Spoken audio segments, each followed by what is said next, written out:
mereka bersatu 10.000 ajajum untuk menyerbu kota Madinah.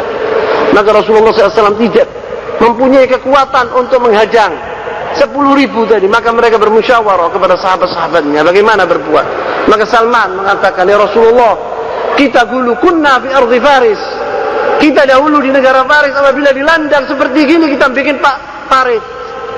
Maka Rasulullah membuat parit atas, yaitu sarannya Salman al-Farisi radhiyallahu taala anhu.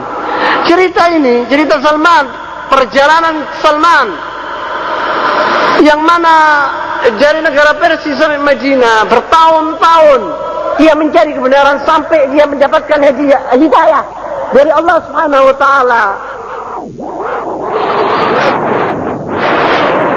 Ini menunjukkan kepada kita banyak hal-hal yang yang perlu direnungkan oleh seorang talibul ilm, oleh seorang muslim. Jadi at-tariqu ila Allah, orang menuju ke jalan Allah itu bukan mudah. Bagaimana, seperti mana yang diperbuat oleh Salman. Undur, nanti insyaallah saya akan ceritakan bagaimana.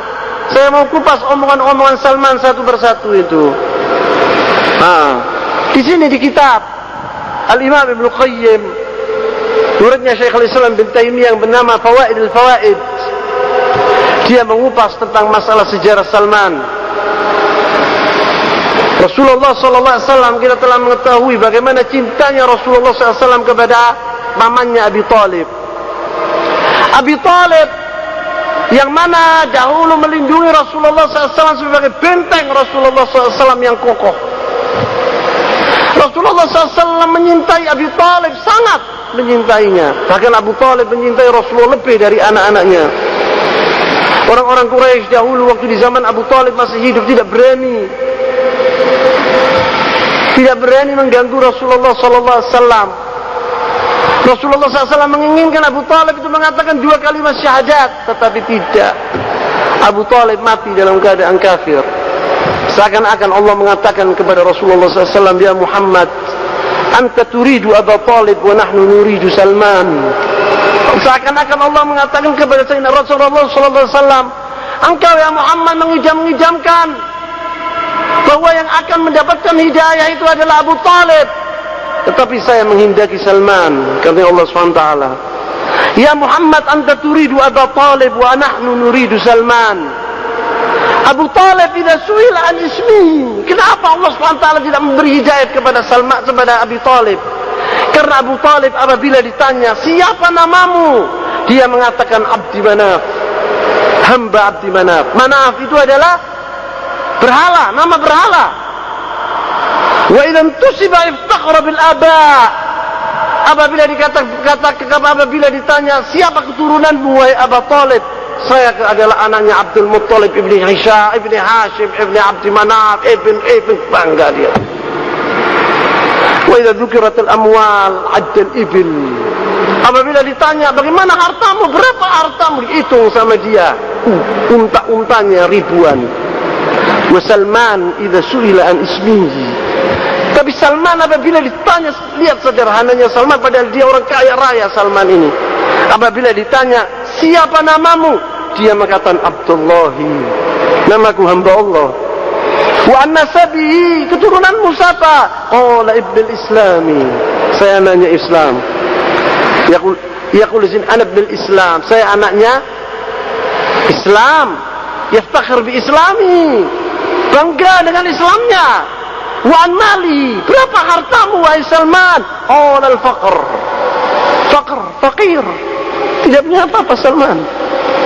Wa an hanuti, tokonya apa, tokomu jualan apa itu di tokomu wahai Salman? Qala al-masjid, tokoku masjid. Dia mengatakan demikian. Wa an kasbihi, bagaimana engkau kerja, bagaimana engkau bisa makan? As-sabr, sabar, katanya Salman. Wa an libasihi, pakaianmu apa Salman? Qala at-taqwa wa at-tawadhu, takwa kepada Allah dan tawadhu. Wa an wisadihi, bantalmu apa ya Salman engkau tidur? Qala as-sahar, qiyamul lail, tidak tidur Salman. Qiyamul lail, ya'budullah. Fursanun bin nahar, ruhbanun bil lail. Apabila tiba waktu pagi dia berjuang di jalan Allah Subhanahu wa taala. Apabila tiba malam dia sujud ruku' kepada Allah Subhanahu wa taala. As-sahar. Wa al-fakhri.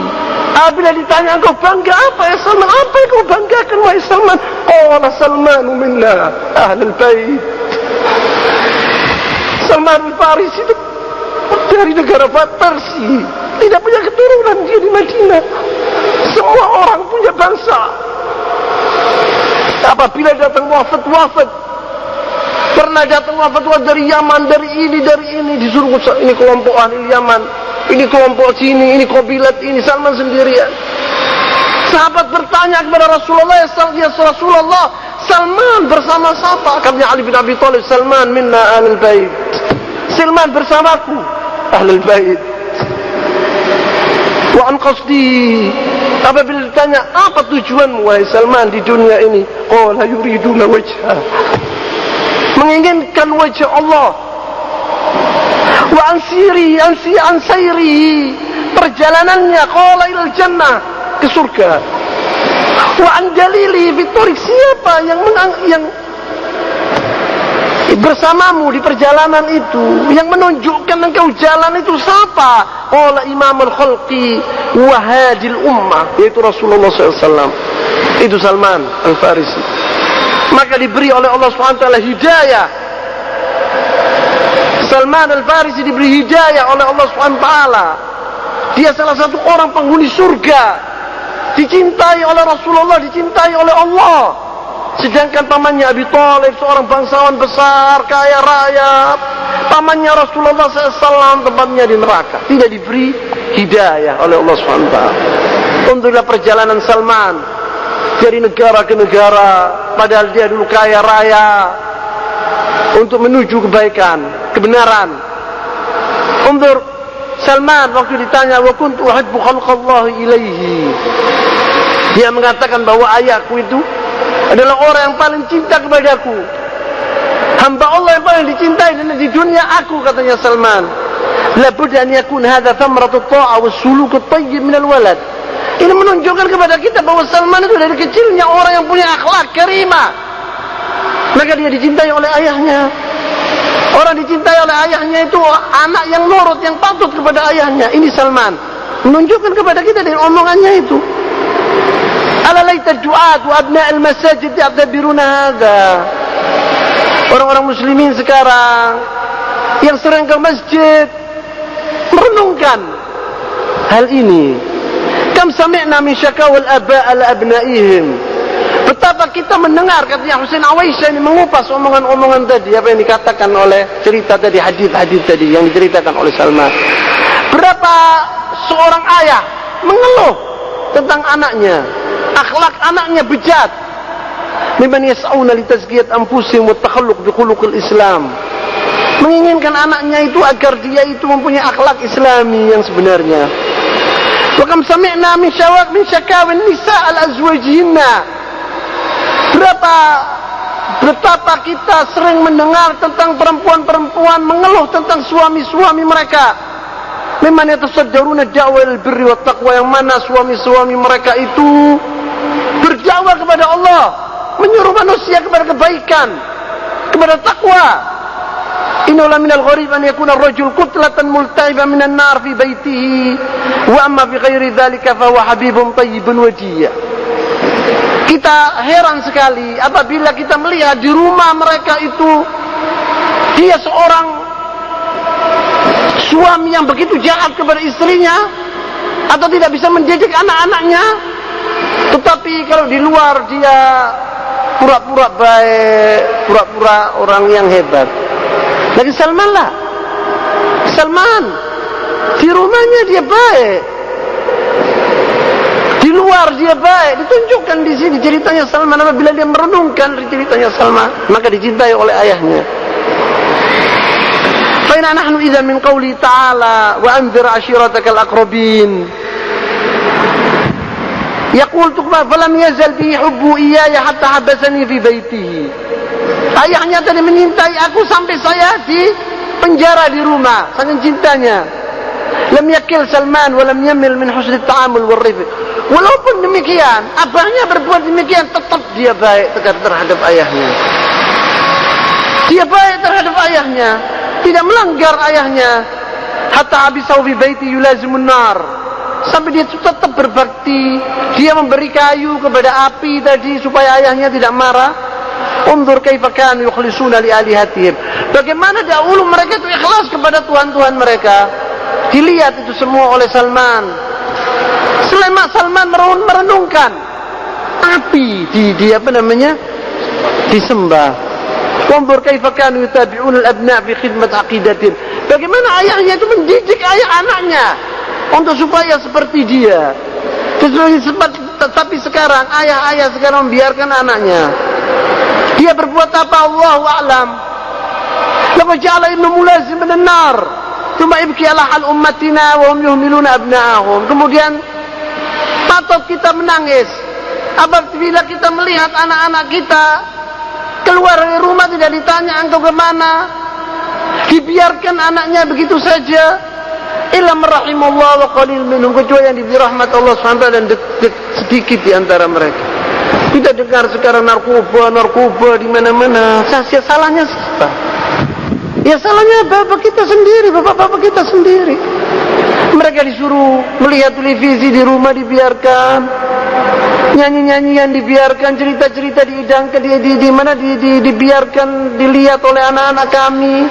Pembunuhan yang ada di televisi dibiarkan, dilihat oleh anak-anaknya. Seorang kurang ajar kepada ayahnya dibiarkan. Kemudian dia minta anaknya itu baik. Dari mana bisa baik? Tidak bisa. Anak itu dididik di rumah dahulu. Dia sibuk dengan perdagangan, insyighal fit tijarah, insyighal fil mal, insyighal fid dunya, wal abna'u yaf'aluna ma yashtahun. Dan anak-anaknya keluar berbuat sehendak mereka. Al-abna'u yatarabbuna fi syawari' wal malahi wa fi nawadi syaitan al-ins wal jin. Anak-anaknya dididik di jalan-jalan, pergi ke night club, tidak tahu ayahnya, dibiarkan saja. Qala Salman di antaranya, falamma marartu bihim wa sami'tu aswatahum dakhaltu alaihim anzuru ma yasna'un. Waktu saya mendengar orang-orang itu di gereja salat mereka itu, Salman heran, apa ini suatu hal yang aneh. Maka dimasuki oleh Salman, cari kebenaran Salman.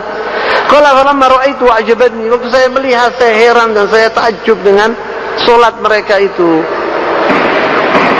Apakah ada di antara mereka sekarang ini, di antara kita yang merenungkan kebenaran? Tafakkur wa tadabbur wa adam ta'assub. Itu Salman mempunyai agama, yaitu nar, Majusi, yang lain sekadalik. Ayahnya fanatik kepada yaitu ibadat nar Majusi, tapi Salman tidak mau.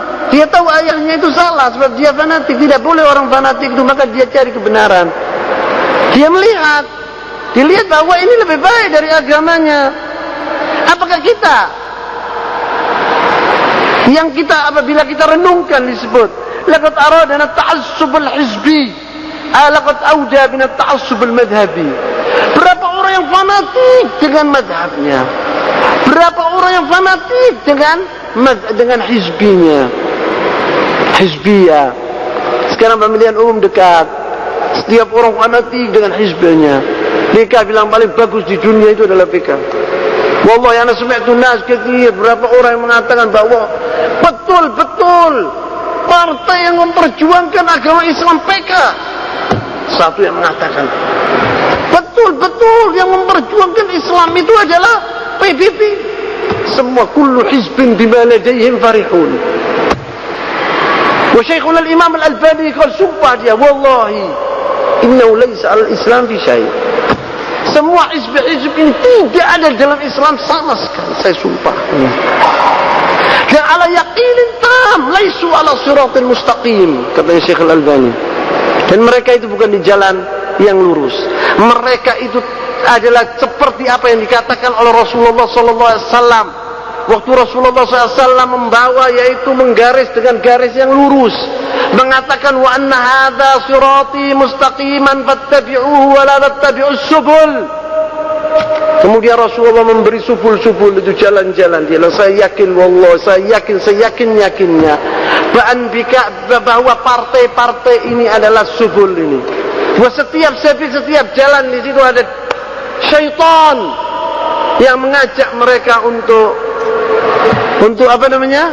Untuk mengikuti mereka. Kata Syekh Al-Albani, al-Imam, Rajul Rabbani, dia tidak mengatakan begitu saja. Katanya seorang alim itu harus direnungkan. Dia mengatakan, akid, saya pasti yakin bahwa hizib-hizib itu adalah jalan-jalan yang diberi oleh Rasulullah SAW, garis-garis yang sesat-sesat itu. Setiap jalan itu ada di situ syaitan nongkrong di situ, mengajak mereka kepada kesesatan. Ini disebut. Kalau mereka tidak muta'assib, Salman ghair muta'assib, cari kebenaran Salman.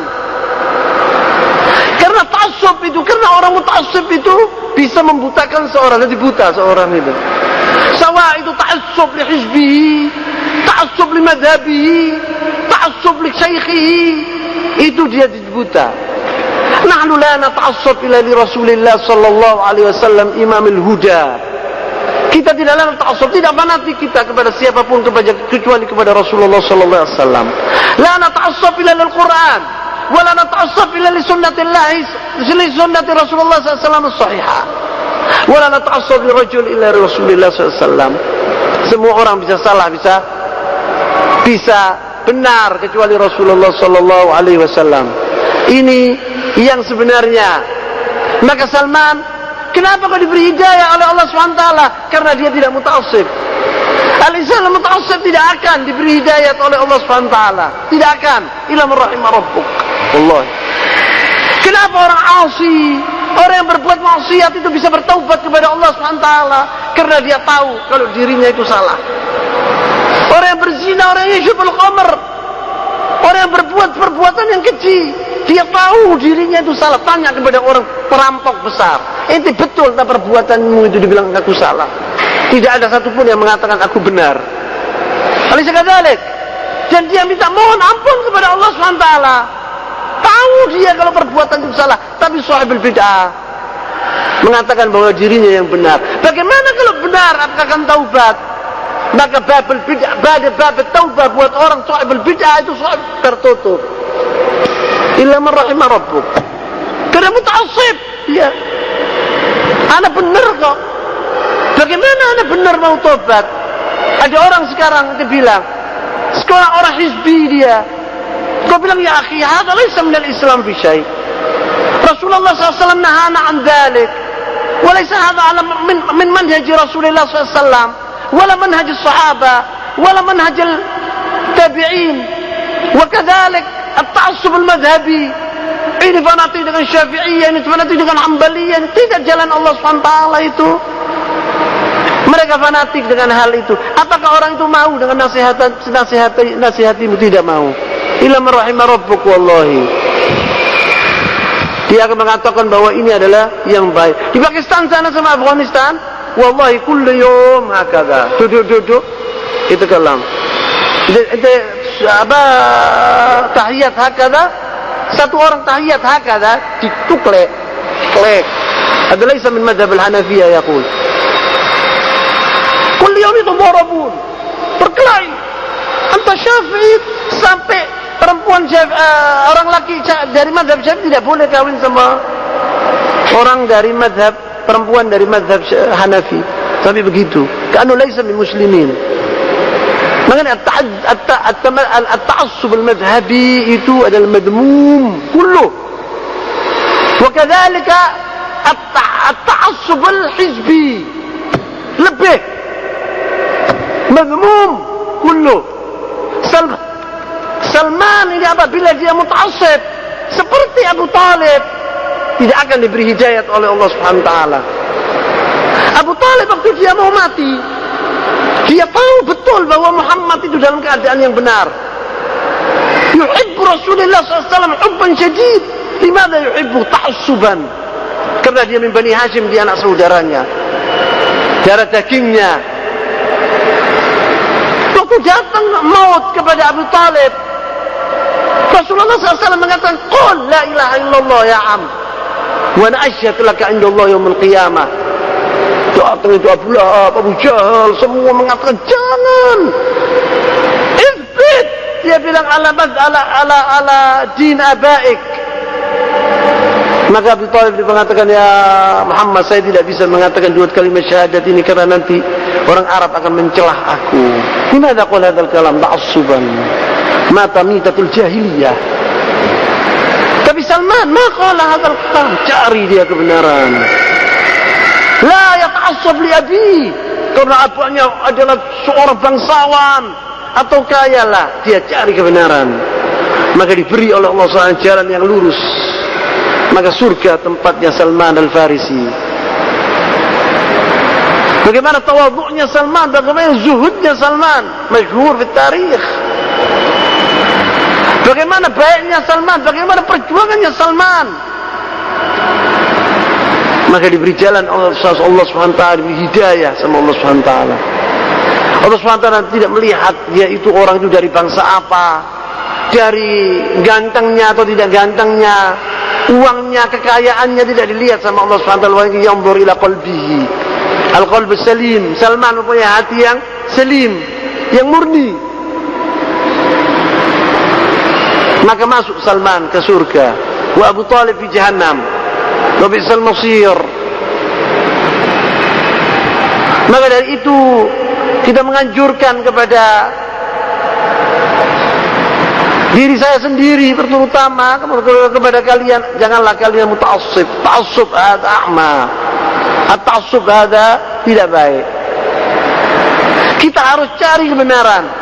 Ada orang mengatakan kepada kita kada wa kada, kita tanya dalilnya, kita tanya burhannya dari mana Al-Quran wa Sunnah. Apabila dia dalam kebenaran, kita ikuti dia. Apabila dia tidak dalam kebenaran, kita tidak ikuti dia.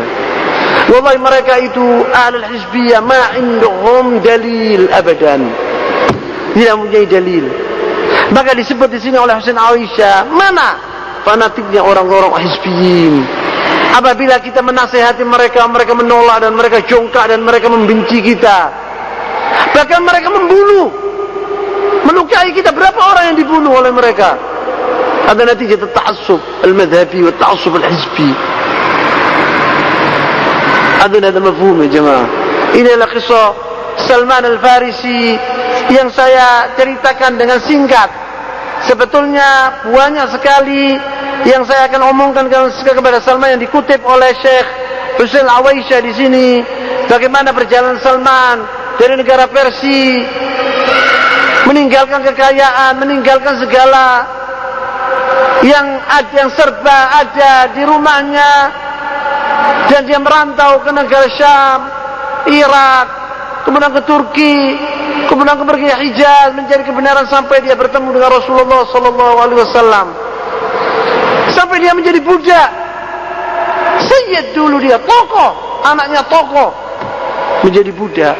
Sabar Salman sampai Allah SWT anqadahu. Wa man yattaqillaha yaj'al lahu makhraja wa yarzuqhu min haitsu la yahtasib. Hada naktafi huna awalan. Subhanakallahumma wa bihamdika asyhadu an la ilaha illa anta astaghfiruka wa atubu ilaik. Sallallahu ala nabiyyina Muhammad wa ala alihi wa sahbihi wa tabi'ahum bi ihsan ila yaumiddin. Wa akhiru da'wana alhamdulillahi rabbil alamin. Wa nasta'inuhu wa nastaghfiruh. ونعوذ بالله من شرور أنفسنا من سيئات أعمالنا من يهده الله فلا مضل له ومن يضلل فلا هادي له وأشهد أن لا إله إلا الله وحده لا شريك له وأشهد أن محمدا عبده ورسوله أما بعد فإن أصدق الحديث كتاب الله وخير الهدي هدي محمد صلى الله عليه وسلم شر الأمور محدثاتها فكل محدثة بدعة وكل بدعة ضلالة وكل ضلالة في النار أما بعد. إخواني في الله, InsyaAllah pada kali ini saya akan membawa sebuah cerita baru, yaitu Al-Qissah Tsaniyah, yang kedua, yaitu ceritanya seorang A'rabi. A'rabi itu seorang Badui, Tariful Badui, alaysa kadzalik, penghuni padang pasir. Itu namanya A'rabi, Lughah Arabiyah. Dia telah masuk dalam agama Islam, mengatakan 2 kalimat syahadat, kemudian dia jujur dengan kata-katanya tadi atau syahadanya tadi, maka Allah SWT memberikan kepadanya yaitu surga. Cerita ini sebetulnya terjadi banyak di sejarah Islam, dalam sejarah Islam. Tetapi saya mau bawa yaitu contoh cerita, yaitu yang diriwayatkan oleh Shaddad ibn al-Hadi radhiyallahu ta'ala anhu, anna rajulan min al-A'rabi, yaitu kalian mungkin minggu-minggu yang sebelum ini ia membahas tentang masalah manhaj, tapi kali ini sebab jamnya sudah jam 2, jam 1 hanya orang tidur, jadi insyaallah ngantuknya itu hilang dengan cerita-cerita sahabat Rasulullah sallallahu alaihi wasallam, yang mana cerita-cerita ini bisa diambil contoh dan mereka adalah uswah hasanah buat kita. Yaitu riwayat ini diriwayatkan oleh Shaddad ibn al-Hadi radhiyallahu ta'ala anhu, anna rajulan min al-A'rabi jaa ila an-nabi sallallahu alaihi wasallam fa amana bihi wattaba'ahu. Seorang Badui datang ke Nabi sallallahu alaihi wasallam dengan tulus hati, dia beriman kepada Rasulullah sallallahu alaihi wasallam dan mengatakan 2 kalimat syahadat dan mengikuti jejak Rasulullah sallallahu alaihi wasallam. Tsumma qala, kemudian dia mengatakan kepada Rasulullah, uhajiru ma'ak, aku ingin berhijrah bersamamu wahai Rasulullah, yakni hijrah ke Madinah. Fausa bihi Nabi sallallahu alaihi wasallam ba'd ashabihi, maka dia mewasiatkan sahabat-sahabatnya agar orang Badui ini diajak hijrah bersama mereka ke Madinah. Falamma kanat ghazwa, pada suatu peperangan, ghanima Nabi sallallahu alaihi wasallam sabiyan, Rasulullah SAW memenangkan dalam peperangan ini dan mendapatkan yaitu ghanimah, rampasan perang. Faqassama, maka dibagi rampasan perang itu dengan sahabat-sahabatnya. Faqassama lahu, dan dia diberi bagian seorang Badui ini karena dia berjuang di jalan Allah. Fa'ata ashabahu ma qasama lahu, dan sahabat-sahabat Rasulullah datang ke dia bilang, ini bagianmu, karena dia dalam ghazwah itu, dalam peperangan itu, kana yar'a dhahrahum, dia memelihara punggung, yaitu pejuang-pejuang ashab Rasulullah SAW. Artinya dia, apabila seorang musuh datang dari belakang, dia nanti bagiannya dia gitu. Seperti kalau sepak bola, backnya dia, difa', di belakang dia, yahmi dhahruhu, yakni menjaga belakang pasukan Islam, orang tadi Badui ini. Kalau maja'a, waktu datang dipanggil, si Badui diberikan kepadanya yaitu harta atau al-ghanimah tadi, bagiannya. Faqala, dia heran, ma hadza, apa ini, katanya dia. Qalu qismun qasamahu laka an-nabi sallallahu alaihi wasallam, ini bagian dari rampasan perang dibagi oleh Rasulullah dan ini bagianmu. Faqadahu, maka diambil rampasan perang itu, faja'a bihi ila Nabi sallallahu alaihi wasallam, dia pergi ke Rasulullah, dikembalikan ke Rasulullah sallallahu alaihi wasallam. Faqala ma hadza, tanya dia kepada Rasulullah, apa ini wahai Rasulullah? Qala qasamtuhu lak, ini bagianmu dari perang. dari peperangan. Qala ma ala hadza taba'tuka. Katanya orang itu, bukan ini ya Rasulullah, saya baiat kepadamu dan saya mengatakan 2 kalimat syahadat dan bukan gara-gara saya mendapatkan harta. Saya tidak mau harta ini. Saya berjuang di jalan Allah bukan untuk mendapatkan ghanimah. Qala ma ala hadza ittaba'tuka walakinni ittaba'tuka ala an urmaha huna wa asyara ila halqihi bisahmin fa amut fa adkhulul jannah. Saya berbaiat kepadamu ya Rasulullah, dan saya ikut serta perang bersamamu.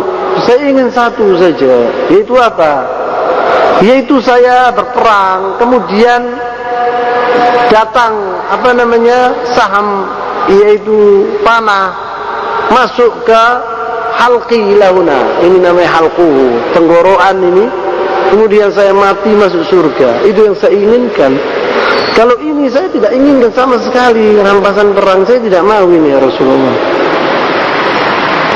Fa'asyara yaquluna ala urma huna wa asyara ila halqihi bisahmin fa'amut. Kemudian mati ana fa'adkhul jannah. Faqala ya Rasulullah sallallahu alaihi wasallam in tasdiqullah yasduqka. Apabila omonganmu itu benar, katanya Rasulullah SAW, Allah SWT akan mengabulkan permintaanmu itu. Tapi harus engkau ikhlas, benar. Falabithu qalilan. Peperangan terjadi lagi. Subhanahu biqitalil adu, dan sahabat-sahabat Rasulullah bersiap dan menuju ke lapangan perang untuk berperang lagi. Dan orang tadi ikut Al-Badwi ini, Al-Arabi. Fa'utiya bihi Nabi SAW yuhmal. Orang tadi dibawa ke Rasulullah SAW, kan sudah mati. Diangkat oleh sahabat-sahabatnya ke Rasulullah SAW, ditunjukkan jasadnya sudah mati dia. Persis apa yang diinginkan oleh beliau, oleh Arabi tadi. Qad asabahu sahmun haitsu asyar. Persis panah kena sininya dia. Dia mati gara-gara panah kena tenggorokannya, seperti yang diidam-idamkan oleh dia. Faqala Nabi sallallahu alaihi wasallam, kata Rasulullah sallallahu alaihi wasallam, huwa. Apakah ini orang Arabi yang mengatakan dia menginginkan mati demikian? Qalu na'am. Iya ya Rasul. Qala sadaqallahu fa sadaqahu. Maka Allah SWT dia jujur dengan kataannya tadi yang dahulu, maka Allah SWT mengabulkan doanya itu. Maka dia terbunuh di tenggorokannya seperti yang diidamkan, yang diinginkan oleh seorang Arabi, maka dia masuk surga, kata Rasulullah SAW. Maka fanahu Nabi sallallahu alaihi wasallam fi jubbatin Nabi sallallahu alaihi wasallam. Kemudian Nabi SAW mengeluarkan jubahnya, tarifun al-jubbah, taubnya Rasulullah SAW, dikeluarkan, dikafankan orang itu oleh Rasulullah SAW. Dia sendiri Rasulullah yang mengafani. Dan ini adalah suatu kehormatan yang luar biasa. Rasulullah SAW doanya tidak tertolak. Maka kafanahu Nabi SAW fi jubbatin Nabi SAW. Tsumma qaddamahu, kemudian ditaruh di depan, fa shalla alaihi, disolati oleh Rasulullah SAW. Fakana bima dhahara min salatihi, doanya Rasulullah SAW dalam salatnya kepada orang tadi. Allahumma hadza abduka, ya Allah ini hambamu, kharaja muhajiran fi sabilika, keluar berhijrah di jalanmu, faqutila syahidan, maka dia mati syahid. Ana syahidun ala dzalik, kata Rasulullah, saya saksi, sebagai saksi bahwa dia itu adalah syahid, mati betul-betul, yakni dengan di jalanmu ya Allah. Ini menunjukkan kepada kita bagaimana seorang Arabi basit, yakni dia seorang biasa, tidak kedudukannya seperti Abu Bakar, Umar, Uthman, Ali, ashabi Rasulullah SAW yang besar-besar. Seorang Arabi, seorang Badui biasa, datang ke Rasulullah SAW yang jujur mengatakan 2 kalimat syahadat. Kemudian dia berperang di jalan Allah dan dia mati Bagaimana dihormati oleh Rasulullah SAW, kafanahu fi jubbati. Ini suatu hal yang luar biasa jamaah, wallahi. Bisa nur, penuh nur jubbat Rasulullah SAW. Kita tahu bagaimana seorang khadimah, seorang pembantu yang dahulu suka menyapu masjidnya Rasulullah SAW, kemudian mati orang tadi, kemudian dikubur oleh ashabi Rasulullah SAW, dan Rasulullah itu dalam perjalanan. Kemudian Rasulullah datang mengatakan, mana al-khadimah tadi? Mereka mengatakan, ya Rasulullah dia mati dan kita kubur. Rasulullah marah, kenapa kok tidak kalian memberitahu kepadaku? Kemudian Rasulullah pergi ke kuburannya anak orang perempuan tadi di Baqi', shalla alaihi, dan salati, kemudian doakan. Kemudian Rasulullah mengatakan, dahulu sebelum saya datang, sebelum saya mendoakan dia, sebelum saya mensolati dia, kuburannya gelap gulita. Setelah saya menyolati dia dan saya mendoakan dia, kuburnya bercahaya. Dan bagaimana seorang ini diselimuti dengan jubah Rasulullah SAW. Ini suatu hal yang luar biasa, wallahi. Tidak akan disentuh sama sekali oleh api neraka, apalagi dia mati syahid. Ini menunjukkan bahwa di Islam itu tidak ada besar, tidak ada kecil. Yang penting itu perbuatan. Disebut di sini, ana rajulan minal Arab, yakni seorang Badui, rajul minal Arab, lam yudhkar ismuhu ala safahatil kutub, tidak disebut namanya sama sekali, tidak terkenal orang ini sama sekali. Walakin madhkur inda Allah subhanahu, tetapi dia disebut oleh Allah subhanahu wa ta'ala, namanya besar inda Allah subhanahu wa ta'ala. Ada orang di dunia ini ya, dihina di dunia ini, tetapi inda Allah subhanahu wa ta'ala kabir. Dan ada orang di dunia ini disebut-sebut namanya besar, padahal inda Allah subhanahu wa ta'ala mujrimun azim. Ada orang pembesar padahal di dunia ini dihormati oleh manusia, padahal inda Allah subhanahu wa ta'ala dia kecil, bahkan dia hina. Dan ada orang yang dihina di dunia ini, tetapi inda Allah kabir. Wa hadha badwi, biasa orang Arabi, tetapi inda Allah kabir. Sa'ad bin Mu'adz radhiyallahu ta'ala anhu, seorang sahabi muhajir, ansari.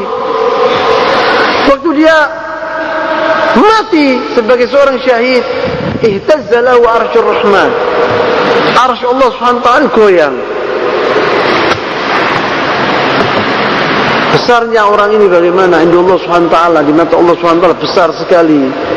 Dan juga al-Arabi hadha, dan Allah SWT, Rasulullah SAW saksi sebagai dia syahid. Kalau sudah disaksikan oleh Rasulullah SAW dan disaksikan oleh Allah SWT bahwa orang ini syahid, Pak, pasti orang ini syahid. Bukan seperti sekarang ini, mati dan demonstrasi katanya syahid, tidak tahu apa, mas syahid, fulan syahid, semua syahid, semua syahid.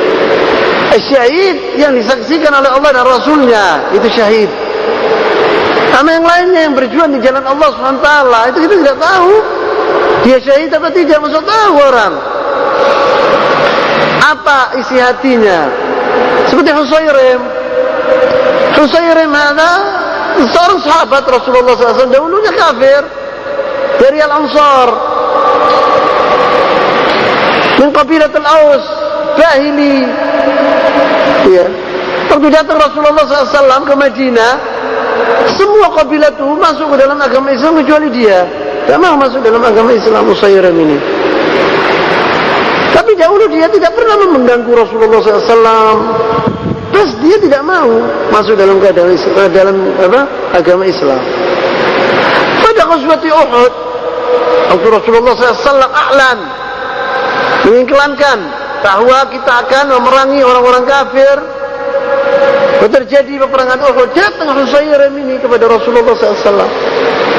Ya Rasulullah, saya ingin hanya dia sama Rasulullah faqat, la ya'lamu ahad illa Allah dan Rasulnya. Dia mendatangi Rasulullah, ya Rasulullah, sebab dahulu orang-orang Al-Ansar itu heran, sebab kabilahnya dia semua masuk Islam. Mengatakan, ya Husain, kenapa ente tok yang tidak masuk agama Islam ini? Tapi dia diam. Kemudian dia mendatangi Rasulullah SAW. Kalau ya Rasulullah, anda menginginkan masuk dalam agama Islam. Dan sekarang ini terjadi peperangan antara orang kafir dan orang. Anak ingin berjuang di jalan Allah. Apa saya ini masuk perang dulu? Apa mengatakan 2 kalimat syahadat? Kata Rasulullah, harus engkau mengatakan dulu 2 kalimat syahadat. Dikatakan oleh Usairim 2 kalimat syahadat, asyhadu an la ilaha illallah wa asyhadu anna Muhammadar Rasulullah. Kemudian dia pergi perang bersama orang-orang muslimin, berjuang di jalan Allah. Mati Usairim ini. Waktu dia terbunuh, sebelum mati di sakaratul maut, datang keluarganya, yaitu yang yaitu Bahili, itu datang melihat minal aus, minal ansar, melihat siapa yang mati di antara keluarga mereka. Dilihat Usairim ini dalam keadaan sakaratul maut. Mereka mengatakan, ya Usairim, engkau di sini kenapa? Berjuang untuk siapa? Kalau demi Allah saya berjuang untuk Allah. Mati dia. Maka pergi ashabu pikir Rasulullah SAW, ya Rasulullah, Usairim mati ya Rasulullah. Katanya dia berjuang di jalan Allah. Waktu kita tanya, dia itu di surga atau di neraka ya Rasulullah? Fi al-jannati atau fi nar? Qala Rasul sallallahu alaihi wasallam fil jannati. Iran ashabu itu lam yasjud illa wala raka'ah wahidah, belum pernah salat, belum pernah sujud, belum pernah ruku sama sekali Usairim. Begitu dia mengatakan asyhadu an la ilaha illallah wa asyhadu anna Muhammadar Rasulullah, mengangkat pedangnya, berjuang, mati, belum sempat salat. Ya Rasulullah, belum pernah salat, belum pernah ruku, belum pernah sujud Usairim ini. Kata ya Rasulullah, huwa fil jannati, dia di surga. Kata ya Rasulullah SAW, amila qalilan wa ujiru kathiro. Dia berbuat qalil, sedikit, tetapi dapat pahala besar. Karena ikhlasnya, hati yang tulus. Dia mukhlis, mengatakan 2 kalimat syahadat itu. Kemudian dia berjuang di jalan Allah dengan ikhlas, maka dia di surga. Siapa yang mengatakan dia di surga? Rasulullah SAW. Dari mana Rasulullah SAW tahu? Dari Allah, dari wahyu. Maka Usairim pasti di surga. Seperti ini Al-Badawi ini, Al-Arabi. Kata Rasulullah SAW, ana syahid, saya saksi bahwa dia syahid, mati di jalan Allah. Maka Al-Badawi berjuang di jalan Allah bukan untuk diangkat namanya sebagai pahlawan atau sebagai pemberani. Hasbu an yudhkar ismuhu bis sama. Dia tidak mau, dia menginginkan namanya dikenang di langit, bukan di bumi yang diinginkan oleh dia. Kam minan nas ya'mal liyuqal amila. Berapa manusia di dunia ini yang berbuat untuk dikatakan fulan berbuat. Kam minan nas ya'mal liyunshar ismu. Berapa orang berbuat, berapa manusia yang berbuat di dunia ini untuk disebar-sebarkan di mana-mana bahwa fulan adalah berbuat kata, ini jasanya fulan, ini jasanya fulan. Kam minan nas ya'malu liyasmu wa najmu, untuk bintangnya atau namanya terkenal di mana-mana, untuk dikenang di majalah-majalah, di surat kabar. Haula'i alladzina la ya'maluna lillahi rabbil alamin. Orang-orang seperti ini, mereka tidak berbuat untuk Allah Subhanahu wa taala. In yakul lahum dzikrun amilu wa illa tawaqqafu. Kalau dia dikenang di dunia, namanya diangkat, baru dia berbuat. Kalau enggak, dia tidak mau berbuat.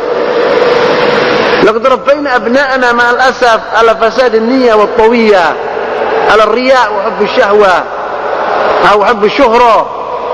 Kita telah mendidik anak-anak kita dari kecil, engkau ente jadi sarjana, ya, dokter yang terkenal di dunia, menjadi insinyur yang dikenang di dunia, pemimpin yang dikenang di dunia. Wahakala kita mendidik anak-anak kita untuk itu.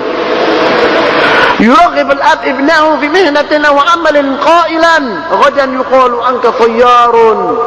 Besok engkau dikenang, engkau adalah penerbang yang hebat, tabib, muhandis, doktor, universitas. Nahnu la naqulu lahu uriduka an takuna tabiban. Kita tidak mengatakan kepada anak kita, "Nah, aku menginginkan engkau menjadi dokter." mengobati orang-orang muslimin, membantu orang fuqara wal masakin, supaya engkau mendapatkan ajr wa thawab min Allah Subhanahu wa taala. Janganlah engkau meminta dunia, rakus kepada harta. Nanti orang miskin nanti sembelih 10.000, 100.000 anunya, ongkosnya. Dari mana orang itu uang? Nuraqib abna'ana fi aymihna lubuhur, untuk tampak. Untuk tampak. Ada cerita min ashabi Rasulullah sallallahu alaihi wasallam, bagaimana sahabat Rasulullah SAW dahulu mereka itu berjuang li ajlillah, bukan untuk buhur. Ada seorang wanita, ini beda antara kita dengan mereka, bagaimana baina sama wal ard, bedanya antara langit dan bumi. Seorang wanita mempunyai anak. Anak itu bernama Harithah bin Suraqah. Ada wujud di Sahih Bukhari. Namanya Harithah bin Suraqah, dididik oleh ibunya tadi dengan didikan Islami. Dengan didikan Islami. Dididik bagaimana yuhibbullah wa rasulahu, bagaimana mencintai Allah dan Rasulnya, bagaimana ikhlas itu, bagaimana tiba kepada Rasulullah SAW. Masya Allah, Harithah ini dari kecilnya taat, soleh, patut kepada dua orang tuanya, terutama dari ibunya, dari ayahnya sudah meninggal. Kemudian dia dididik oleh Rasulullah SAW di masjidnya, sholat sering bersama Rasulullah SAW, mengikuti pengajian-pengajian Rasulullah SAW.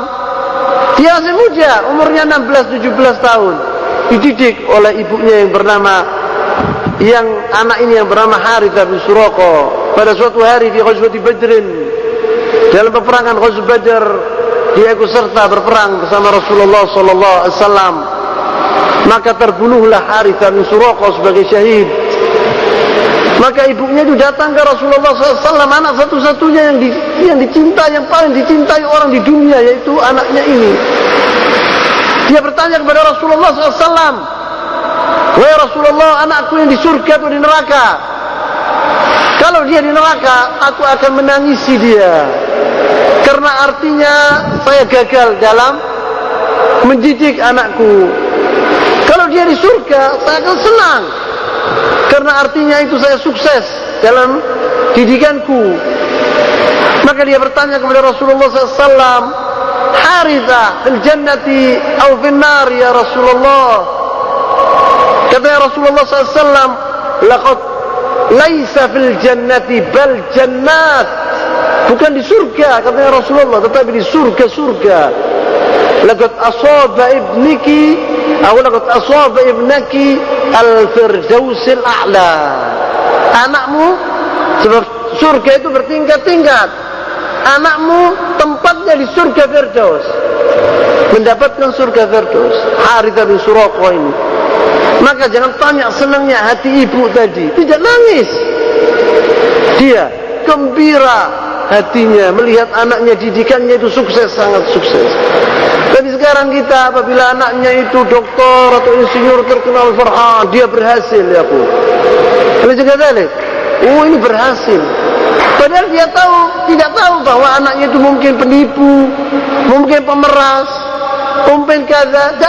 Ini tidak diperdulikan oleh dia. Yang penting sukses, kaya, mengumpulkan harta yang banyak, mengawini perempuan yang cantik, punya anak lucu-lucu, hadza huwa, punya rumah yang mewah, hadza huwa.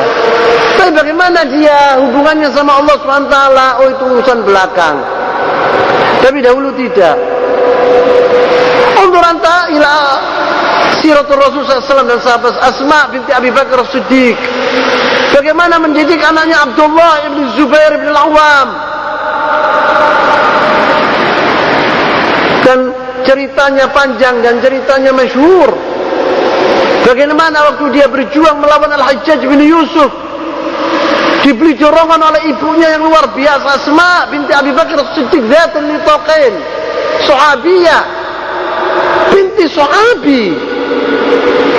Sahabiyah Asma binti Abi Bakar Siddiq, ayahnya Abu Bakar Siddiq, dan suaminya Zubair bin Awam, sahabi misanan Rasulullah SAW, dan anaknya Abdullah bin Zubair, sahabi ibn sahabi, dididik oleh ibunya. Bagaimana didikannya yang luar biasa. Dalam kesempatan yang lain insyaallah saya akan ceritakan tentang ceritanya Abdullah bin Zubair radhiyallahu taala anhuma.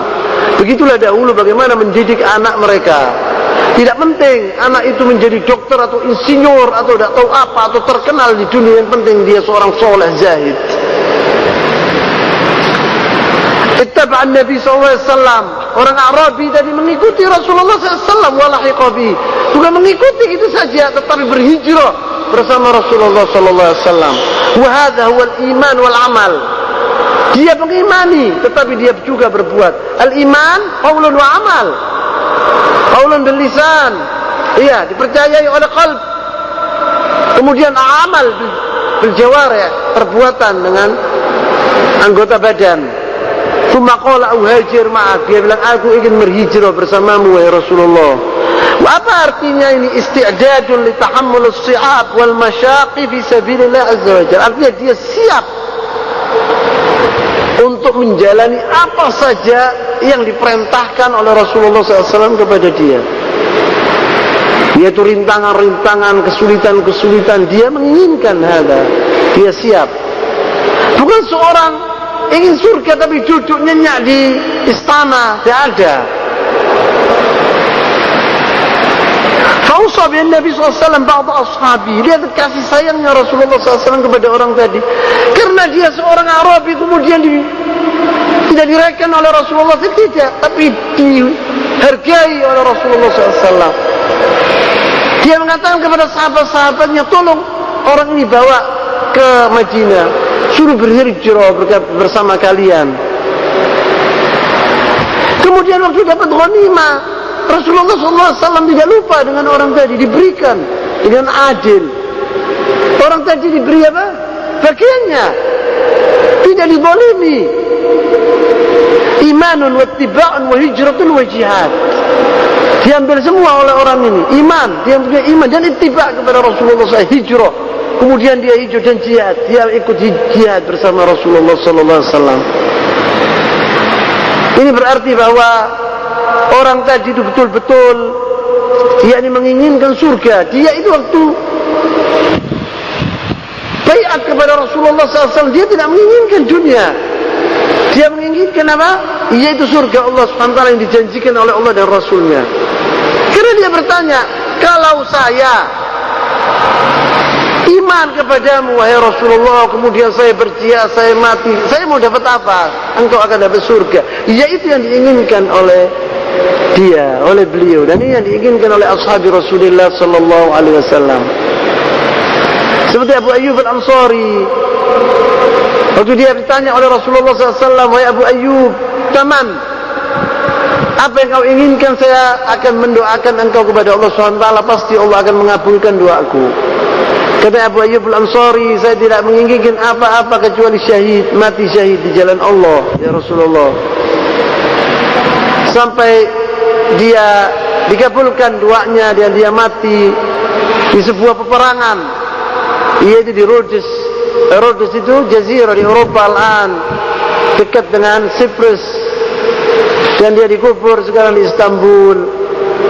Mati dan dikabulkan doanya oleh Rasulullah SAW. Itu yang diinginkan oleh Abu Ayyub Al-Ansari.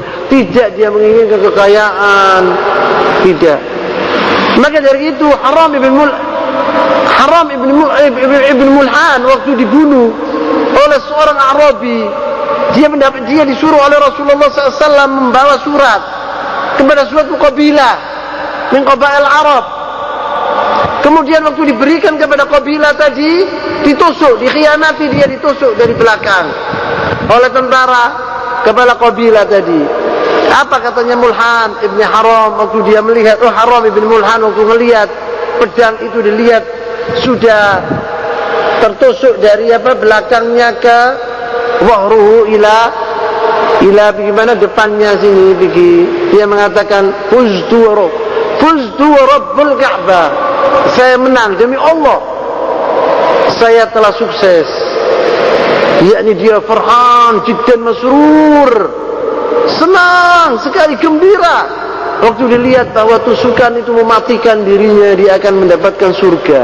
Ini mereka yang diidam-idamkan oleh mereka. Maka sahabat-sahabat Rasulullah, Bilal bin Rabah, kita akan apabila kita membaca sejarahnya Abdullah bin Mas'ud waktu mereka itu dalam sakaratul maut, Abu Dzar Al-Ghifari waktu ditanya oleh istrinya, dia mati di tengah-tengah jalan, tidak ada orang sama sekali. Dia menangis istrinya, bagaimana nanti ini? Dari mana kafannya? Dari mana?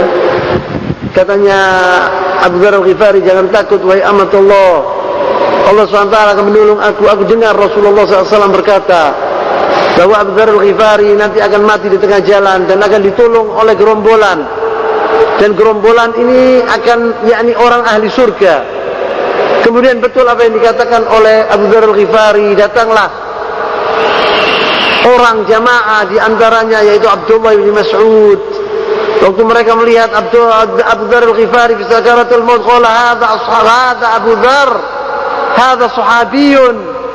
Kemudian ditolong dan dikubur. Kata Abu Dzar waktu dia fi sakaratul maut, ghadan alqil ahibba Muhammadan wa sahbah.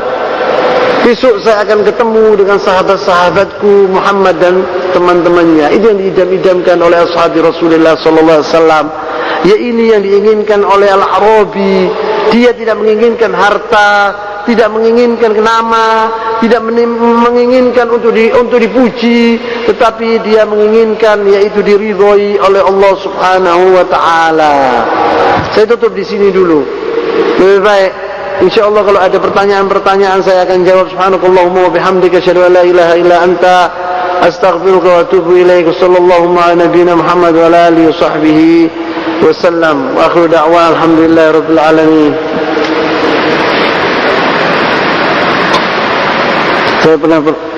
Saya pernah membaca kitab bahwa Sayyid Qutb mati dengan digantung pemerintah. Digantung pemerintah. Tapi saya mendengar baca teman omong ya bahwa Sayyid Qutb dibunuh orang Khawarij sendiri. Bagaimana cerita yang benar? Tolong ceritakan.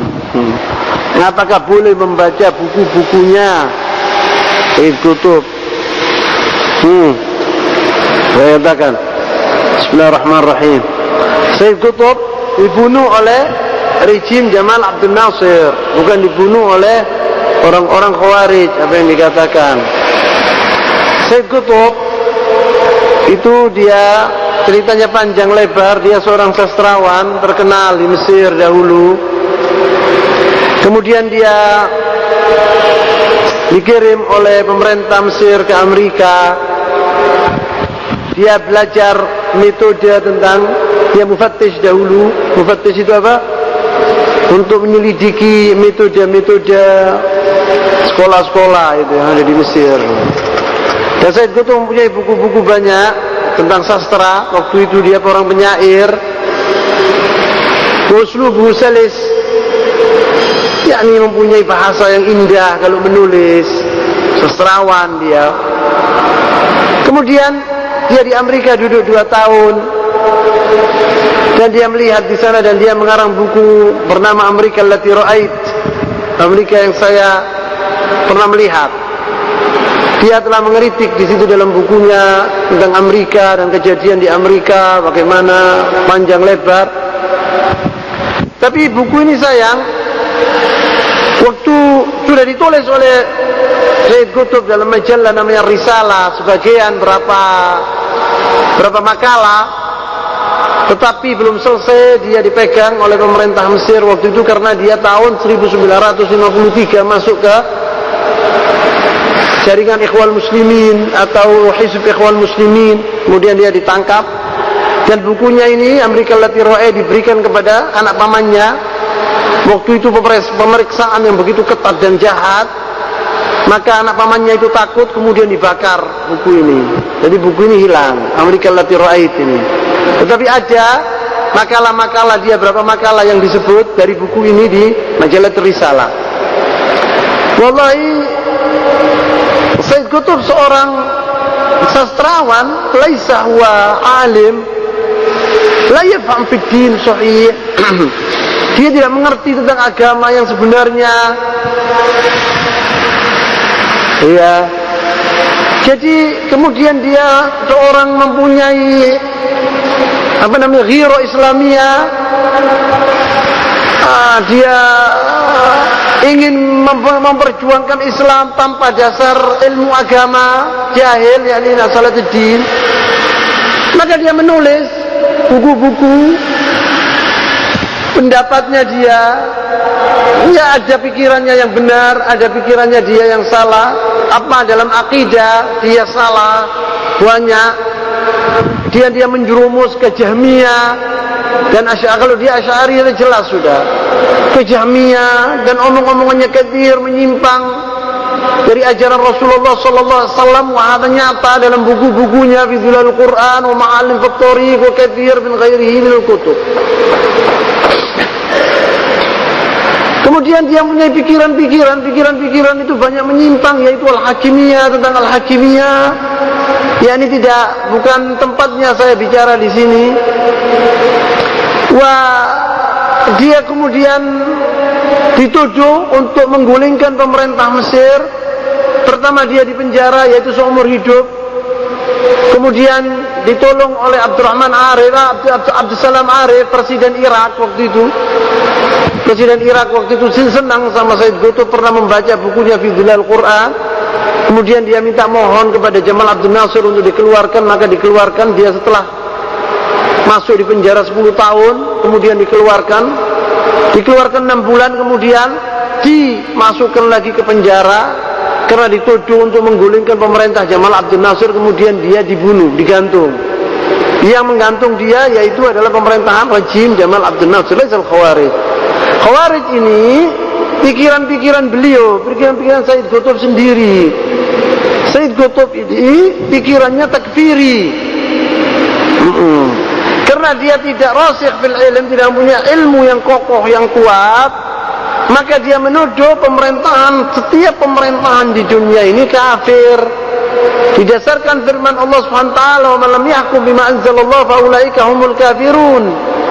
Dan itu ayat ini ada penjelasannya dari ulama-ulama.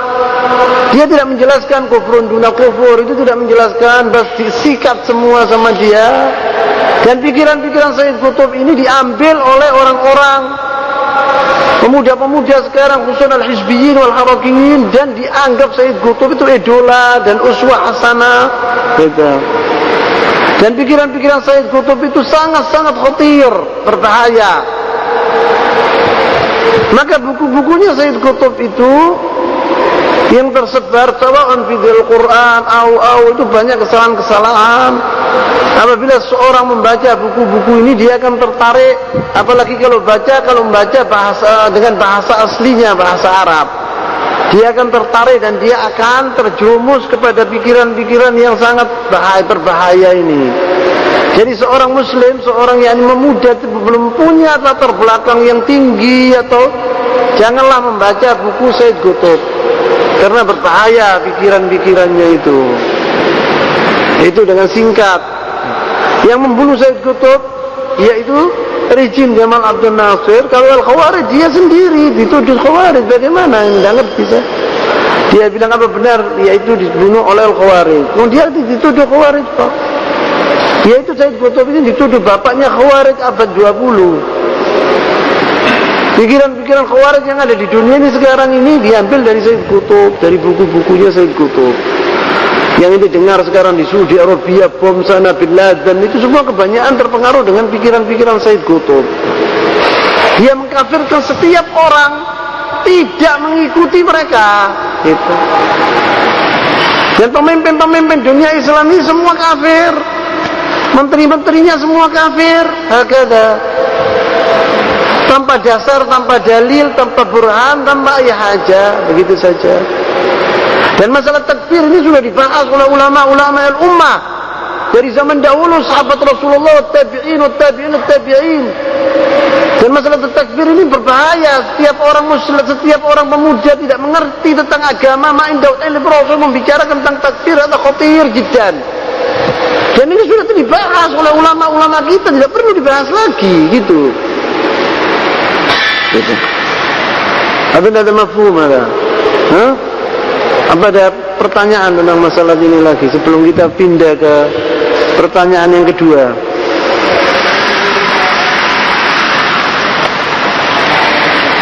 So banyak sekarang ini pikiran-pikiran seperti gitu, khususnya hizbiyin. Gitu. Pemerintah ini kafir, pemerintah ini kafir, wa hadza mamnu. Tidak boleh kita mengkafirkan kecuali yang dikafirkan oleh Allah dan Rasulnya. Atau kufur bawah, atau nyata sudah kufurnya itu sudah. Dan itu ada qawaid. Al-ulama wad'u qawaid wa dawabit. Ada qawaid yang setiap orang masih sekolah lebat tata sudah bilang, oh ini orang kafir ini. Oh fulan kafir. Hadalah, hada mamnu ya jemaah. Hada khatir jiddan. Orang yang mengatakan demikian itu. Dan itu sudah dibahas oleh ulama-ulama ummah dahulu maupun sekarang.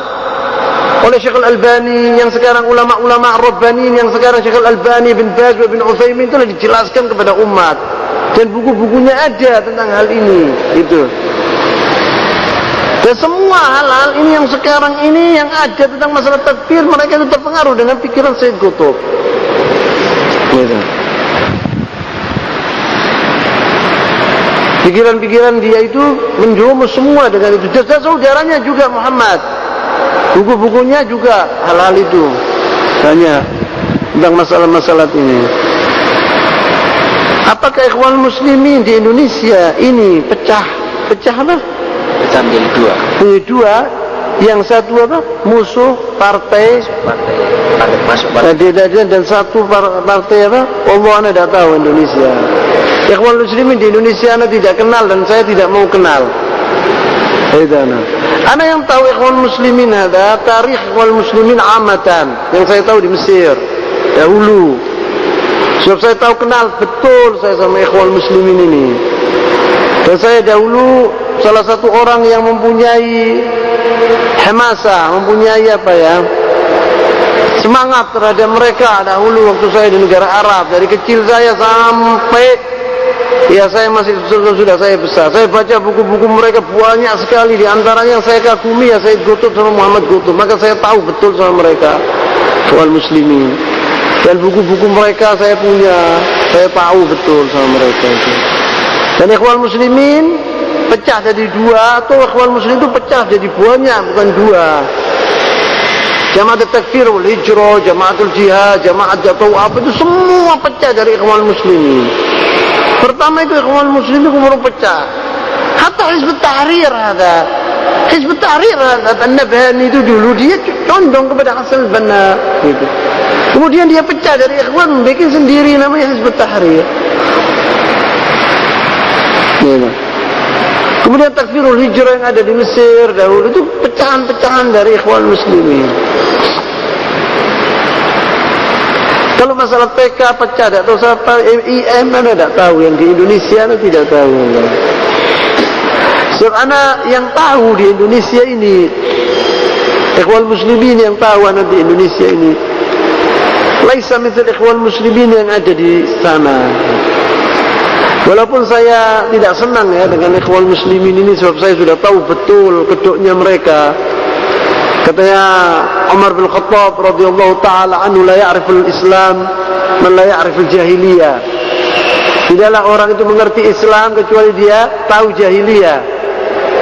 Dan saya la a'rif as-salafiyah illa ba'da ma 'araftul ikhwan. Saya tahu salafiyah itu setelah saya tahu ikhwan. Bagaimana saya waktu membaca, yakni waktu saya mulai belajar salaf itu saya tertarik kepada ajaran salaf itu karena saya tahu betul-betul ikhwan muslimin itu. Tapi alhamdulillah dahulu saya belum pernah fanatik. Ana belum pernah fanatik gitu. Jadi saya menerima ajaran yang benar. Setelah saya melihat, membaca bukunya Syekhul Islam bin Taimiyah, Ibnu Qayyim, buku-bukunya ulama-ulama salaf, saya tertarik kepada mereka itu. Kemudian saya kenal sama masyayikh salafiyin dan ulama mereka itu, saya tertarik kepada mereka. Dan saya tahu bedanya antara ikhwan dan salafiyin. Dan akidah mereka dan manhaj mereka saya tahu betul-betul, dan saya tahu mana yang baik di antara mereka itu, ikhwan atau salafiyin. Maka saya mantap dan saya mengatakan 100% bahwa as-salafiyah limada itu yantabiq ala kitab Syekhuna Abu Usama Salim bin Al-Hilal, limada ikhtartul manhaj salafi. Itu betul sekali itu buku itu. Kenapa saya memilih manhaj salaf? Betul.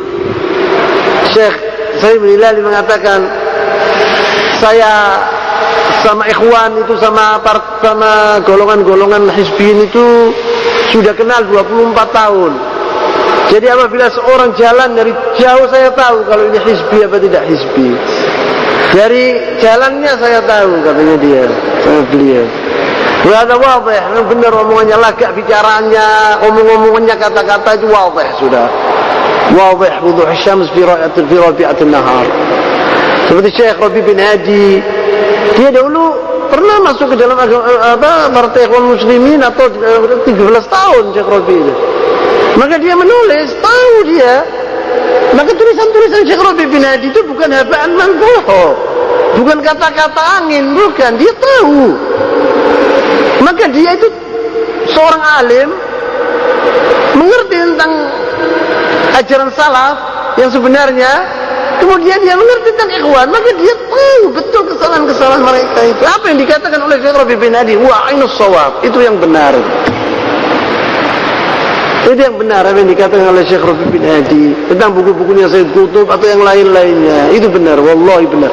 Yakni an khibro. Dia bicara itu apa namanya? Betul-betul pengalaman. Ana pernah duduk di tempatnya dia, di rumahnya. Saya sama Ustaz Yazid Jawad di Ramadan, mengikuti pengajiannya dia. Ada 70 orang waktu itu mahasiswa dari seluruh dunia.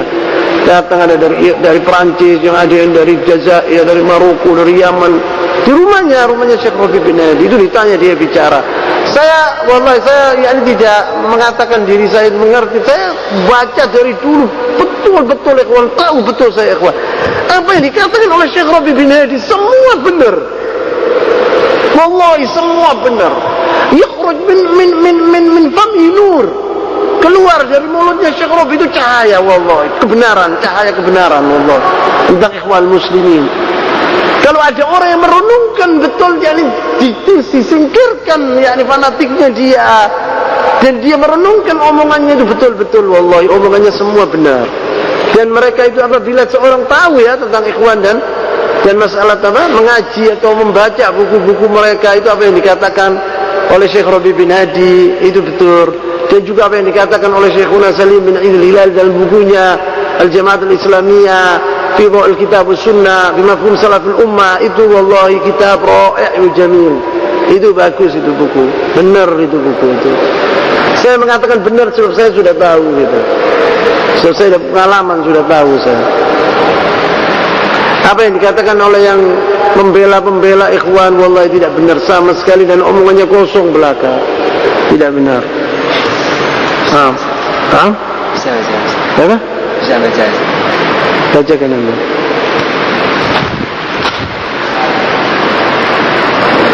Tadi Ustaz jelaskan tentang pendidikan Islami oleh setiap orang tua muslim kepada anak-anaknya. Soalnya, bila hal-hal tersebut telah diusahakan oleh orang tua dengan dimasukkan ke pondok pesantren, dinasihati, dicontohi, ternyata anaknya semakin dewasa malah menjauhi dari pemahaman agamanya, bahkan sering menentang ibu bapaknya bila ditegur. Lantas bagaimana nasihat Ustaz terhadap peristiwa tersebut di atas? Saya pesail ada yang bertanya tidak nyebut pesantrennya gitu. Bukan pesantren itu, bukan setiap pesantren itu mengajarkan akidah salaf. Saya wallahi atakallam bi ajaran salaf ya jemaah. Banyak pesantren-pesantren di dunia ini, bukanlah di Indonesia. Apakah pesantren itu mengajarkan ajaran yang benar apa tidak? Begitu saja.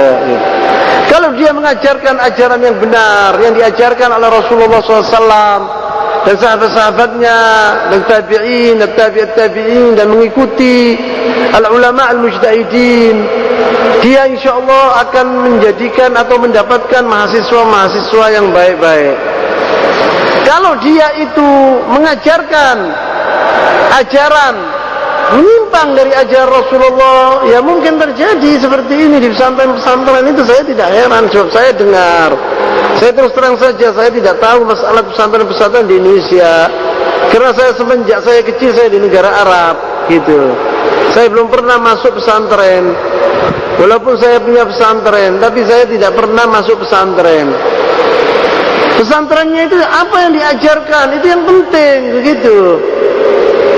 Kalau anak itu diajarkan ajaran Islami, Al-Quran, was-Sunnah, mafhum salaful ummah, dan guru-gurunya itu yattabi'una dzalik, mengikuti ajaran salaf, dan guru-gurunya itu sebagai contoh, suri tuladan, saya insyaallah yakin bahwa anak-anaknya akan baik. Walaupun ada di antaranya satu dua, ya itu wajar saja, namanya manusia gitu. Saya terus terang saja, selama saya menjadi kepala mudir di sini 7 tahun di Ma'had Irsyad gitu, belum pernah saya melihat murid saya berbuat perbuatan demikian yang disebut sama anak ini, belum pernah. Selama saya 7 tahun saya melihat murid-murid saya ini, ya ini kebanyakan, tidak tahu ya kalau dia itu di luar lain, Allahu a'lam, tapi tidak pernah menyusahkan kami di sini. Terlibat umpamanya dengan kasus akhlaki atau belum pernah itu. Semenjak mereka di sini belajar di sini belum pernah terjadi seperti itu. Sebab saya dengar bahwa ada pesantren-pesantren itu yang anak-anaknya belajar di sana rokokan dibiarkan, gambusan, gitaran dibiarkan. Bagaimana dia akan mendapatkan mahasiswa-mahasiswa yang patut kepada orang tuanya? Tidak bisa ya akhi. Gitu. Tapi kalau anak-anak itu datang dan diajarkan ajaran Rasulullah SAW, ajaran yang baik, terus kemudian ada nizam, ada peraturan yang ketat di situ, saya kira akan meluncurkan, akan melahirkan anak-anak yang apa namanya, yang soleh, yang berbakti kepada orang tuanya. Dan ada zahir, dahulu lihat ulama-ulama salaf kita, murid-murid mereka itu semua baik-baik ya akhi. Syekhul Islam bin Taimiyah, umur Syekhul Islam bin Taimiyah, murid-muridnya Masya Allah, tabarakallah, keluar dari sekolahannya, murid-murid yang handal di dunia, dikenang sepanjang masa. Al-Imam Ibn Katsir, Wal-Imam Ibn Qayyim, Wal-Imam Al-Zahabi, Wal-Imam Abdul Hadi, semua talami Syekhul Islam bin Taimiyah.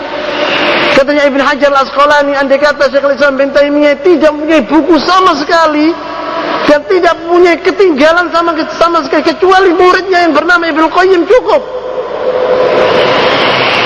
Tidak penting ya banyak. Seorang pesantren mengeluarkan umpamanya tahun ini 8.000 mahasiswa, apa gunanya? Tidak ada gunanya.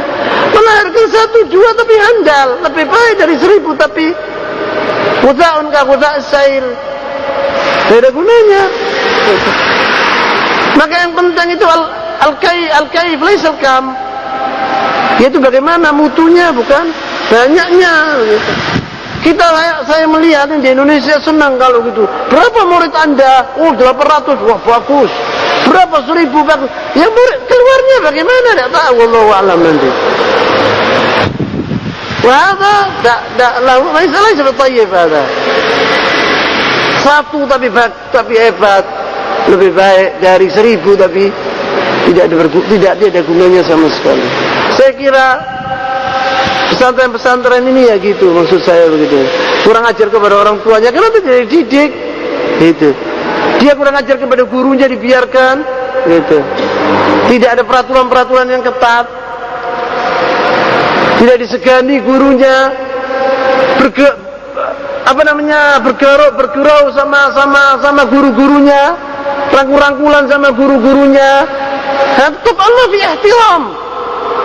Di mana seorang mahasiswa atau seorang murid akan menghormati guru? Kalau dia tidak menghormati guru, tidak menghormati orang tua nanti di sana. Pasti. Bagaimana bicara dengan guru, bagaimana duduk di hadapan guru, itu ada. Ulama salaf allamna kata, diajari bagaimana cara soal kepada gurunya, bagaimana seorang itu duduk di hadapan guru, itu ada semua. Bagaimana andai kata tanya kepada gurunya. Kalau mamanya murid kata, ini di night club, di negara Arab di night club orang gini nih. Wallahi, murid gini dibiarkan. Ya depan muridnya kurang ajar ya seperti itu. Saya dengar banyak, yakni ada sebagai rokokan dibiarkan, musik-musik dibiarkan.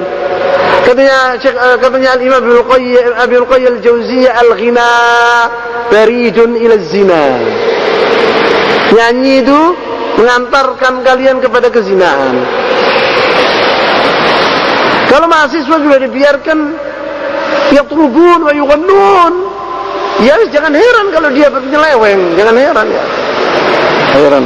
Nah, Ustaz, mohon nasihati kami agar istiqomah dalam manhaj ini dan bebas dari pengaruh hizbiyah, baik itu firqah-firqah yang jelas sesat maupun salafi hizbi. Jazakallahu khairan. Yaitu pertama, seorang itu yang talibul ilm, dia harus membaca yang muda-muda, yang masih kecil itu membaca Al-Quran Al-Karim. Alangkah baiknya kalau dia menghafalkannya, seperti yang diajarkan oleh ulama salaf dahulu begitu. Pertama itu Al-Quran Al-Karim. Pertama, saya akan menasehati kalian karena kalian ini bukan orang Arab, tidak bisa bahasa Arab, yakni al-lugha, bahasa kita ini bahasa Indonesia, laisa bahasa ad-din al-islami, jadi lain gitu. Kalau orang Arab lahir dari perut ibunya sudah bisa bahasa Arab gitu. Jadi orang Indonesia ini harus dia mempunyai kecintaan kepada bahasa Arab. Harus. Dia seorang mahasiswa atau seorang talibul ilm, kalau dia tidak bisa bahasa Arab, laisa bi talibi ilmin. Bukan talib ilm. Bahasa Arab adalah kunci agama. Tidak mungkin kita akan mengerti Al-Quran, isinya Al-Quran dan ahadits sahihah dan kalam-kalam ulama apabila kita tidak mengerti bahasa Arab. Tidak bisa diremehkan bahasa Arab ini. Dan labudda an nafham al-lughah al-arabiyyah fahman jayyida. Mengerti bahasa Arab itu dengan paham yang betul-betul, bukan mengerti alif bata ta, baca sedikit tidak tahu sudah jadi mubaligh atau jadi dai. Pertama bahasa Arab. Kama qala al-Imam Syafi'i, ta'lim al-lughah al-arabiyyah wajib. Wajib. Dan Syekh Al-Islam bin Taimiyah telah membahas tentang di bukunya Iqtidha' Shiratal Mustaqim tentang pentingnya bahasa Arab panjang lebar. Bahkan beliau mengatakan barang siapa yang mengerti bahasa Arab, kemudian dia berbicara dengan seorang bisa bahasa Arab, tetapi dia bicara bahasa Indonesia, maka dia munafik. Dan di masjid dilarang keras orang bicara bahasa selain bahasa Arab. Di bukunya Iqtidha' Shiratal Mustaqim. Allah, kerasnya bagaimana salaf terhadap masalah bahasa Arab ini. Bahasa Arab ini disepelekan oleh banyak pondok-pondok dan gitu. Yang penting kita membaca Quran, hadis. Bagaimana engkau bisa tahu bahasa Arab? Al-Quran, artinya Quran tanpa mengerti bahasa Arab.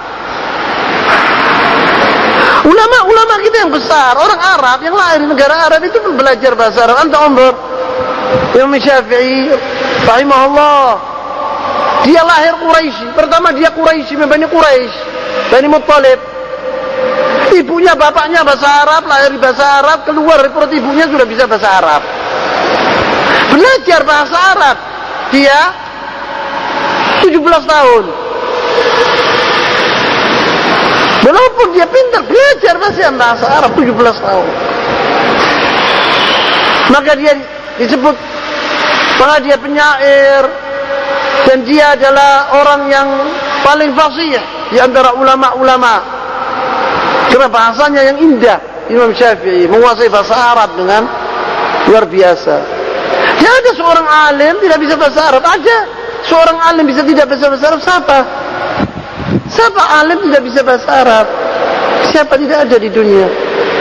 Al-Imam Al-Albani mengatakan dalam kasetnya yang ditanya oleh Abu Ishaq Al-Huwaini, ditanyai bagaimana waktu dia mengatakan bahwa nikmat-nikmat Allah yang diberikan kepada aku ini banyak sekali. Di antaranya dua yang paling besar yang saya luar biasa syukurnya kepada Allah Subhanahu wa taala. Yaitu pertama dia bilang, walidi ayahku hijrah dari Albania ke Damaskus, ke negara Arab. Saya di situ belajar bahasa Arab. Dia 9 tahun umurnya berangkat dari tidak mengerti alif batata.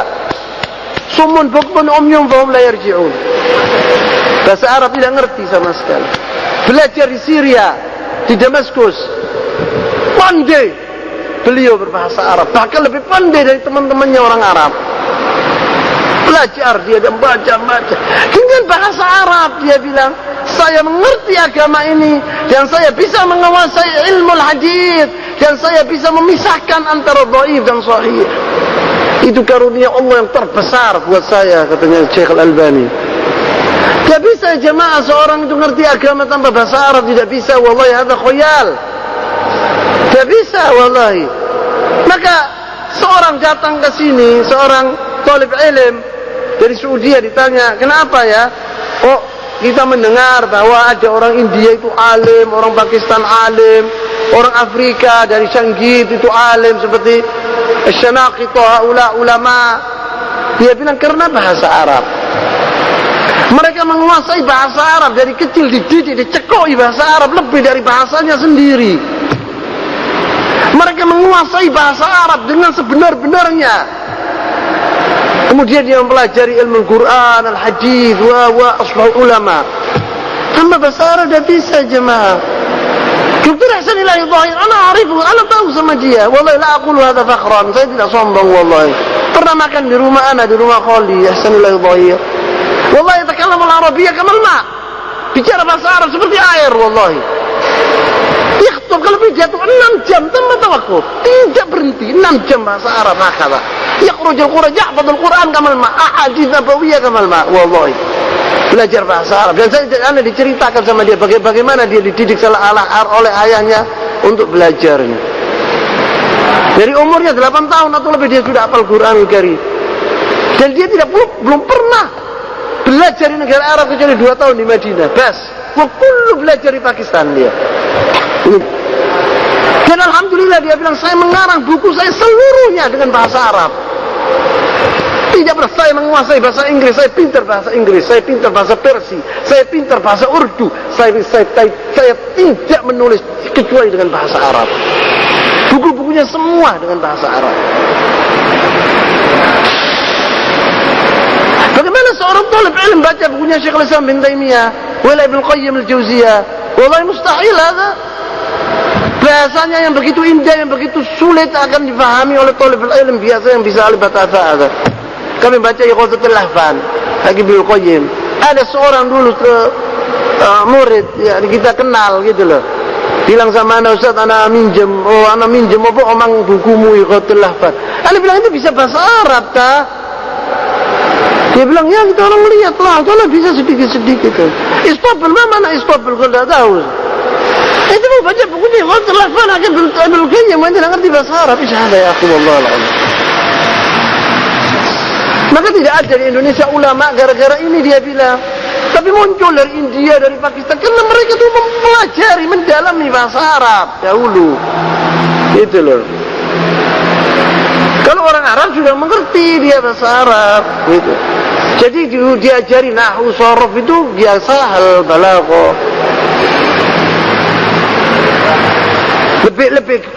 Lebih apa mudah dari kita ini. Kalau kita ini harus mengerti bahasa Arab yang sebenarnya, mendalami bahasa Arab. Kemudian baru kita orang baca buku-buku yang itu. Nah, kemudian baru itu kita membaca buku-buku salaf Mengerti kita orang gitu.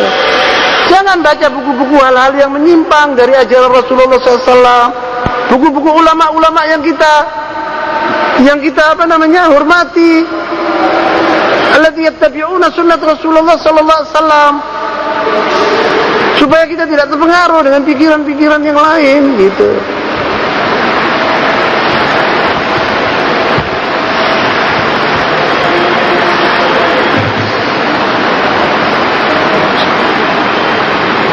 Ada soal akhir. Kalau Ustaz ceritakan tentang jamaah tabligh, Ya?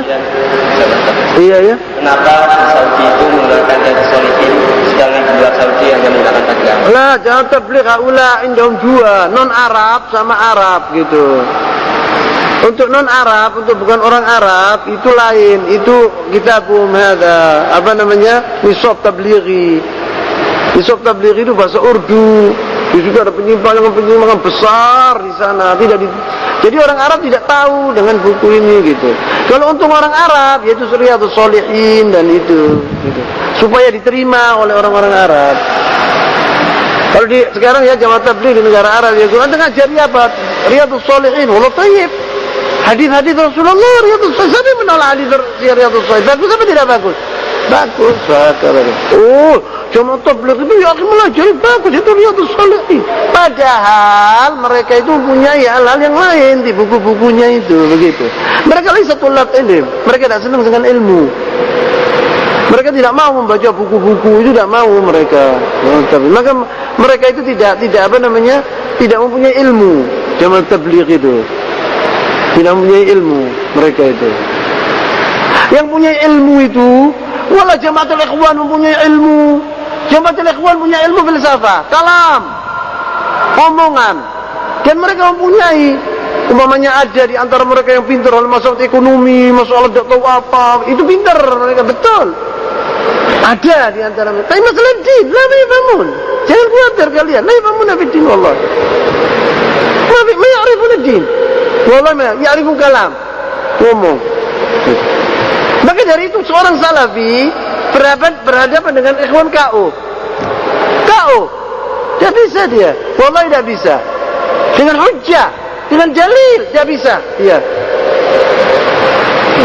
Tapi kalau pidato dengan orang-orang jahil tertarik orang itu. Ibu Allah, alangkah pintarnya, indahnya, fasihnya orang ini begitu. Sebetulnya kosong melompong. Ilmunya sedikit gitu. أنت انظر إلى الشيخ ابن عثيمين مثلا إنما يخطب يذكر كله علم dari pertama Bismillahirrahmanirrahim sampai Assalamualaikum kullu ilm. أنت انظر إلى الشيخ الألباني ولا ابن باز رحمهم الله kullu ilm.